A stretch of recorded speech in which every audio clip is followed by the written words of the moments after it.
we have to the original oral tradition. For thousands of years, human beings didn't have language, didn't have microphones. They got together in the evening, maybe they had a fire, and they talked, they told stories. Maybe somebody had an instrument, and they sang songs. I just wanted to make sort of a little mini spoken celebration of that tradition. Awesome. And so I'm reminded that in 1965, at the Newport Folk Festival, there was this new folk singer named Bob Dylan. And he showed up at Newport and he got on stage and he started playing with electric guitars. And a somewhat older folk singer by the name of Pete Seeger went over to the soundboard and started protesting violently that they should unplug the electronic instruments. And it's often thought of as Pete Seeger being a Luddite, but when he was interviewed about it later in his life, he said, "You don't understand. My father was at the concert, and he had hearing aids, and they weren't working right. And with all that noise, he couldn't hear the words to the song, and all I wanted was that my father could hear the words to the song." Pete Seeger was someone who didn't want to just go up there and perform. He wanted community to happen. So he always got people to sing along because he knew instinctively that that's what the oral tradition was about. It wasn't about performing, it was about community.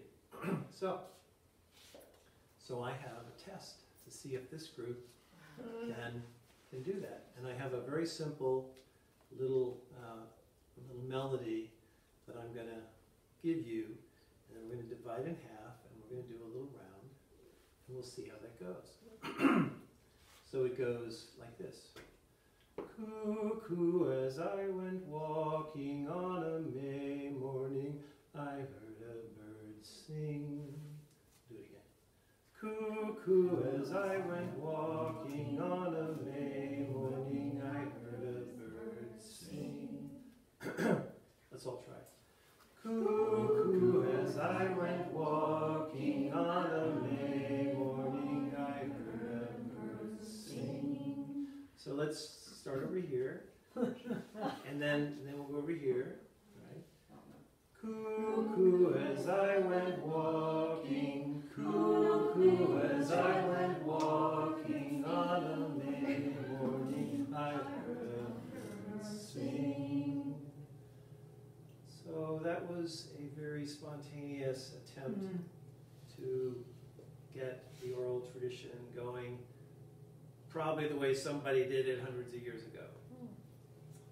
So that's always struck me as, we don't do that anymore.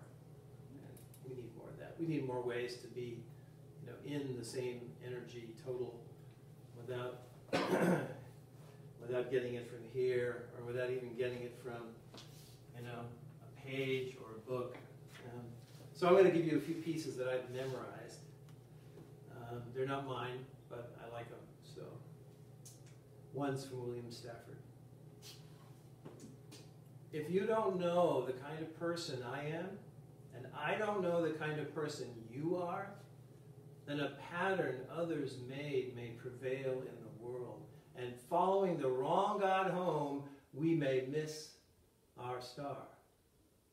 For there is many a small betrayal in the mind, a shrug that lets the fragile sequence break, sending with shouts the horrible errors of childhood storming out to play through the broken dike.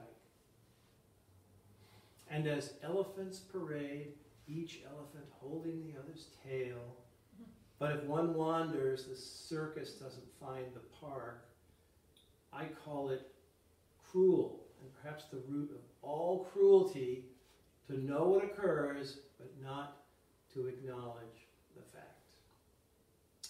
So I appeal to a voice, to something shadowy, a remote, important region in all who talk.